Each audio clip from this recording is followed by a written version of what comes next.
Jamestown, Virginia, and Plymouth, Massachusetts were colonized by Europeans in the early 17th century. The Europeans encountered people who already were settling there and used the term savage to describe what we know today as the Native Americans. The Native Americans' role was to help the Europeans survive in the New World. They did this by giving them food to eat when low on supplies and giving them a few pointers along the way to establish their colony. In both colonies, the Native Americans felt threatened at first because who wouldn't? Someone coming into our land without invitation?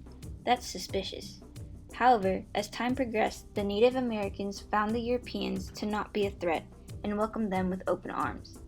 Now, I will talk about two colonies that benefited from the Native Americans and was crucial for their survival in the New World.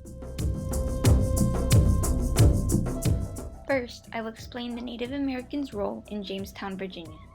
The night of April 26, 1607 was the Europeans' first sight of the Native Americans.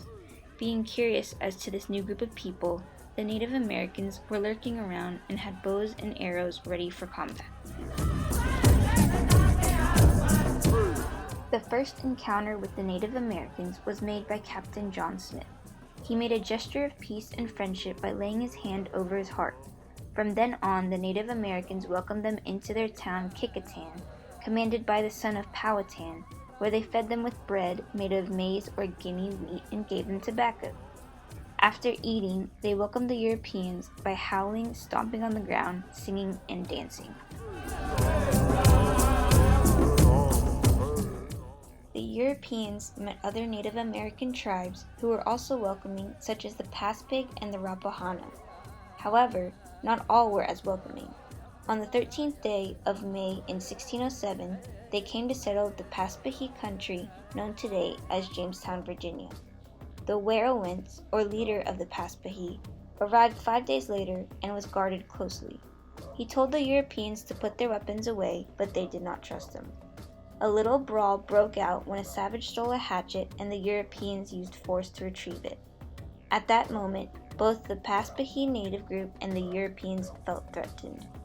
Word probably got around about this event, and on July of 1607, the king of Rappahannock came by boat and held his hand up to the sun and then put his hand on his heart. By lifting his hand to the sun, the god whom they believed, he became their special friend who they could trust. Now I will talk about the role of Native Americans in Plymouth, Massachusetts.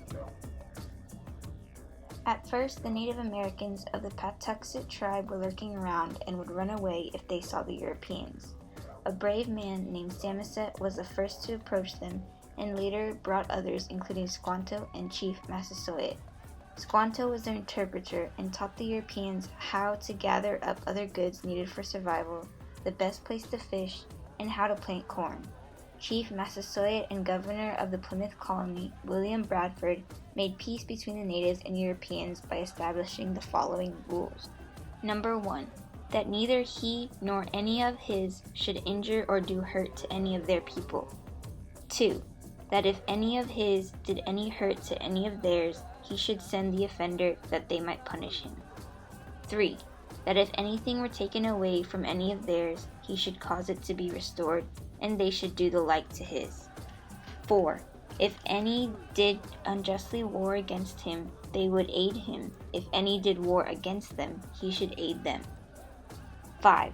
He should send to his neighbors, confederates, to certify them of this, that they might not wrong them, but might be likewise comprised in the conditions of peace. 6. That when their men came to them, they should leave their bows and arrows behind them. The Europeans would not have survived the harsh conditions the New World presented. The Native Americans taught them how to grow crops, where to fish, gather supplies for survival, and show generosity by sharing their food and culture. In conclusion, without the help of the Native Americans, the Europeans would find colonizing land in the New World more challenging and the chances of survival very slim.